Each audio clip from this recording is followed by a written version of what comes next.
স্বাগতম নিউজ বাংলার আজকের বিশেষ আদ্যপান্ত পর্বে। আমি বাপ্পি আছি আপনাদের সাথে। পৃথিবীর সবচেয়ে বিপজ্জনক জলপথ কোনটি? আপনি কি জানেন পৃথিবীর রক্ত সঞ্চালন হয় কোন পথ দিয়ে? এটি কোনো ধমনী নয়, এটি একটি সরু সমুদ্র পথ যার নাম হরমুজ প্রণালী। গত 13 এপ্রিল 2026 সকাল 10টায় মার্কিন প্রেসিডেন্ট ডোনাল্ড ট্রাম্পের একটি মাত্র নির্দেশে বদলে গেছে পৃথিবীর মানচিত্র। মার্কিন নেভি শুরু করেছে ইরানের বন্দরগুলোতে এক ঐতিহাসিক নৌ অবরোধ। কিন্তু আজকের খবরটি আরও ভয়ঙ্কর। গতকাল থেকে ইরানের জাহাজগুলো এই অবরোধ অমান্য করতে শুরু করেছে। পৃথিবী কি তবে এক মহাপ্রলয়ের দিকে এগোচ্ছে?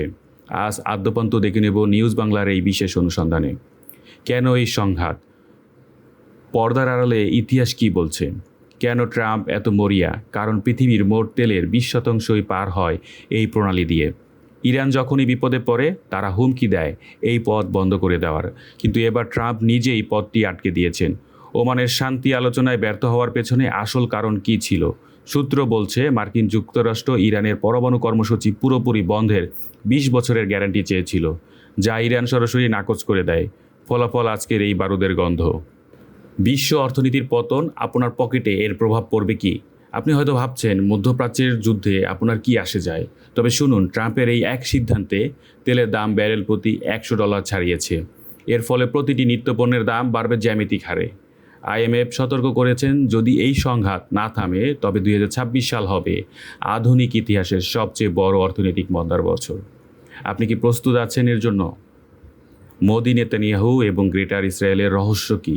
এই যুদ্ধের আড়ালে কি অন্য কোনো ধর্মীয় বা রাজনৈতিক এজেন্ডার কাজ করছে? নেতানিয়াহু গ্রেটার ইসরায়েলের পরিকল্পনার নীল নকশা কি তবে বাস্তবায়নের পথে? ইরানের এই দুর্বলতা কি ইসরায়েলের জন্য বড় সুযোগ? মোদির সাথে বৈঠকে নেতানিয়াহু কী নিয়ে আলোচনা করেছিলেন?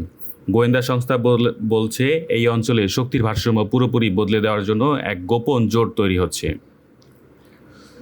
বাংলাদেশ কানেকশন এবং ইন্টারপোল ও তামিম ইকবালের রহস্য। যখন পুরো বিশ্ব কাঁপছে তখন বাংলাদেশও বইছে পরিবর্তনের হাওয়া।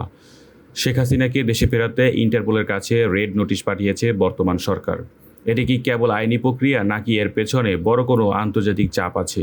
অন্যদিকে ক্রিকেটের ময়দানেও বড় চমক। বিসিবি সভাপতি হিসেবে তামিম ইকবাল যে হালখাতা খুলেছেন তা দেশের ক্রিকেটে আগে কখনো দেখা যায়নি। দুর্নীতি দমনে তামিমের জিরো টলারেন্স কি বদলে দেবে আমাদের ক্রিকেট? আগামীর ভবিষ্যৎ এবং পারমাণবিক যুদ্ধের ঝুঁকি। চীন এবং রাশিয়া ইতিমধ্যেই মার্কিন এই অবরোধের প্রতিবাদ জানিয়েছে। চীন একে বলেছে দায়িত্বজ্ঞানহীন পদক্ষেপ। যদি চীন সরাসরি ইরানের পক্ষে দাঁড়ায় তবে সেটি হবে সরাসরি সুপার পাওয়ারদের লড়াই।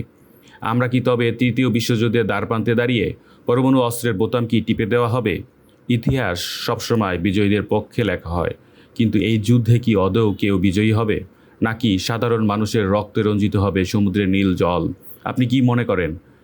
ট্রাম্প কি অবরোধ তুলে নেবে, নাকি ইরান আরও ভয়ঙ্কর প্রতিশোধ নেবে? আপনার মন্তব্য কমেন্টে লিখুন। আর যদি এই তথ্যগুলো আপনার চোখ খুলে দিয়ে থাকে তবে ভিডিওটি শেয়ার করুন।